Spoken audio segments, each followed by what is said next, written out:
कक्षा 7वीं सामाजिक विज्ञान, अध्याय 9। शासक से शासित तक, सरकार के प्रकार। सही विकल्प चुनकर लिखिए। अब हम अध्याय 9 शासक से शासित तक, सरकार के प्रकार के प्रश्न उत्तर पढ़ेंगे। प्रश्न नंबर 1। लोकतंत्र को जनता के द्वारा, जनता के लिए शासन के रूप में परिभाषित किया। विकल्प ए महात्मा गांधी, विकल्प बी लोकमान्य तिलक, विकल्प सी अब्राहम लिंकन, विकल्प डी सुभाष चंद्र बोस। सही उत्तर है विकल्प सी अब्राहम लिंकन। प्रश्न नंबर 2। सार्वभौमिक वयस्क मताधिकार के लिए नागरिकों की आयु निर्धारित है। विकल्प ए 25 वर्ष, विकल्प बी 16 वर्ष, विकल्प सी 20 वर्ष, विकल्प डी 18 वर्ष। सही उत्तर है विकल्प डी 18 वर्ष। प्रश्न नंबर 3। नेपाल में लोकतांत्रिक शासन प्रणाली कब लागू की गई? विकल्प ए वर्ष 1949, विकल्प बी वर्ष 1950, विकल्प सी वर्ष 2008, विकल्प डी वर्ष 1964। सही उत्तर है विकल्प सी वर्ष 2008। प्रश्न नंबर 4। इनमें से किस देश में निरंकुश राजतंत्र व्यवस्था प्रचलित है? विकल्प ए फ्रांस, विकल्प बी बांग्लादेश, विकल्प सी सऊदी अरब, विकल्प डी नेपाल। सही उत्तर है विकल्प सी सऊदी अरब। प्रश्न नंबर 5। संयुक्त राज्य अमेरिका में 1787 में लोकतंत्र की स्थापना की गई और वहां सार्वभौमिक वयस्क मताधिकार लागू किया गया। विकल्प ए वर्ष 1947, विकल्प बी वर्ष 1964, विकल्प सी वर्ष 1965, विकल्प डी वर्ष 1799। सही उत्तर है विकल्प सी वर्ष 1965। रिक्त स्थानों की पूर्ति। अब रिक्त स्थानों की पूर्ति करते हैं। प्रश्न नंबर 6। पहला, संयुक्त राज्य अमेरिका में 4 साल में आम चुनाव होते हैं। दूसरा, ब्रिटेन में प्रभावी सार्वभौमिक वयस्क मताधिकार 1928 में लागू हुआ। तीसरा, कानूनों का निर्माण करना विधायी कार्य अर्थात विधायिका का कार्य है। चौथा, राजतंत्र वह शासन प्रणाली है जिसमें राजा द्वारा शासन किया जाता है। पांचवां, भारत में 1950 में भारतीय गणतंत्र की शुरुआत में वयस्क मताधिकार प्रदान किया गया। लघुत्तरीय प्रश्न। प्रश्न नंबर 7। सरकार का कौन सा अंग कानून बनाने के लिए उत्तरदायी होता है? उत्तर, विधायिका। प्रश्न नंबर 8। चित्र को देखकर बताइए, ये किस देश की प्रक्रिया को दर्शाता है?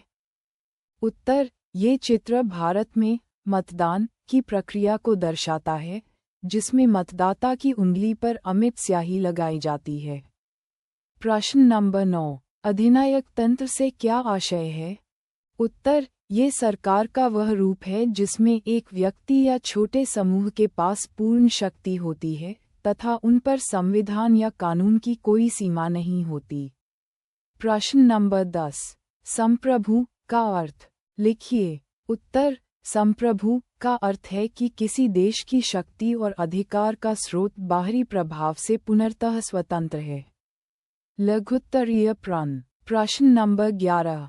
भारतीय संसद के कितने सदन हैं? उनके नाम लिखिए। उत्तर, भारतीय संसद के 2 सदन हैं। पहला, लोकसभा निचला सदन। दूसरा, राज्यसभा ऊपरी सदन। प्रश्न नंबर 12। लोकतंत्र में समानता का क्या अर्थ है? उत्तर, लोकतंत्र में समानता का अर्थ है कि हर व्यक्ति के साथ समान व्यवहार हो, शिक्षा स्वास्थ्य जैसी सुविधाएं तक सभी की समान पहुंच हो और कानून के सामने सभी नागरिक एक समान हों। प्रश्न नंबर 13। कार्यपालिका क्या है?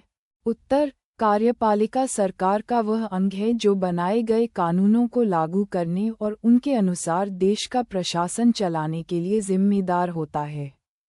प्रश्न नंबर 14। लोकतंत्र क्यों महत्वपूर्ण है? लिखिए। उत्तर, लोकतंत्र महत्वपूर्ण है क्योंकि इसमें जनता चुनाव के द्वारा अपनी सरकार स्वयं चुनती है। सरकार नागरिकों के अधिकारों और जरूरतों के लिए जवाबदेह होती है। लोग स्वतंत्र जीवन जी सकते हैं और गलत काम करने पर सरकार को बदल भी सकते हैं। प्रश्न नंबर 15। प्रत्यक्ष लोकतंत्र प्रणाली की 3 विशेषताएं लिखिए। उत्तर। पहली, सभी नागरिक नियमों और सरकारी कार्यों के लिए सीधे जिम्मेदार होते हैं। दूसरी, नागरिक सरकार के सभी निर्णयों में सीधे भाग लेते हैं। तीसरी, बड़े देशों में इसे व्यवहार में लागू करना बहुत कठिन होता है। प्रश्न नंबर 16। लोकतंत्र में नागरिकों को प्राप्त मौलिक अधिकारों के नाम लिखिए। उत्तर। लोकतंत्र में नागरिकों को समानता का अधिकार, बोलने और अभिव्यक्ति की स्वतंत्रता का अधिकार तथा शोषण के विरुद्ध अधिकार प्राप्त होते हैं। प्रश्न नंबर 17। संवैधानिक राजतंत्र की कार्य प्रणाली को विस्तार से समझाइए। उत्तर। संवैधानिक राजतंत्र में राज्य का प्रमुख राजा या रानी होता है, लेकिन उनके पास केवल नामात्र की शक्ति होती है। सभी कानून चुनी हुई संसद द्वारा बनाए जाते हैं और कार्यपालिका की वास्तविक शक्ति प्रधानमंत्री व उनके मंत्रिपरिषद के पास होती है। ब्रिटेन इसका प्रमुख उदाहरण है। प्रश्न नंबर 18। सरकार किस प्रकार हमारे जीवन में महत्वपूर्ण भूमिका निभाती है? उत्तर। सरकार समाज में कानून व्यवस्था बनाए रखती है तथा शांति और सुरक्षा सुनिश्चित करती है। ये राष्ट्रीय रक्षा और अन्य देशों के साथ संबंधों का प्रबंधन करती है। इसके अलावा सरकार नागरिकों को शिक्षा, स्वास्थ्य और बुनियादी ढांचा जैसी आवश्यक सेवाएं प्रदान करती है, अर्थव्यवस्था संभालती है और लोगों के कल्याण के लिए काम करती है। प्रश्न नंबर 19। सरकार के विभिन्न प्रकार कौन कौन से हैं? लिखिए। उत्तर। सरकार के मुख्य प्रकार निम्नलिखित हैं। पहला, लोकतंत्र, जनता का शासन, जैसे प्रत्यक्ष और प्रतिनिधि लोकतंत्र। दूसरा, राजतंत्र, राजा या रानी का शासन, जैसे पूर्ण राजतंत्र और संवैधानिक राजतंत्र। तीसरा, धर्मतंत्र, धार्मिक नियमों और नेताओं का शासन। चौथा, अधिनायक तंत्र, एक व्यक्ति या छोटे समूह का असीमित शासन।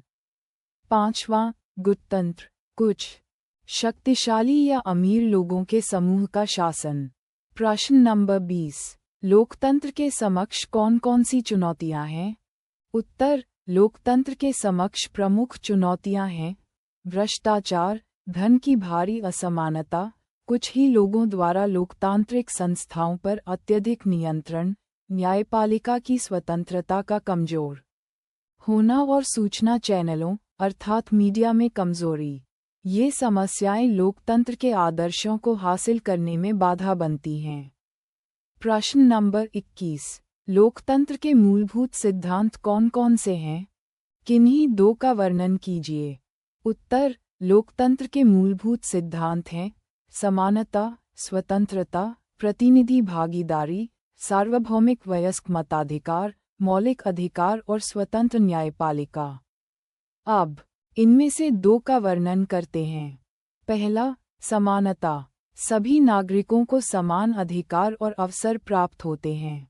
दूसरा, स्वतंत्रता, नागरिकों को अपनी पसंद चुनने और अपने विचारों को स्वतंत्र रूप से व्यक्त करने का पूरा अधिकार होता है। इस प्रकार अध्याय 9 शासक से शासित तक सरकार के प्रकार के सभी प्रश्न उत्तर पूरे होते हैं।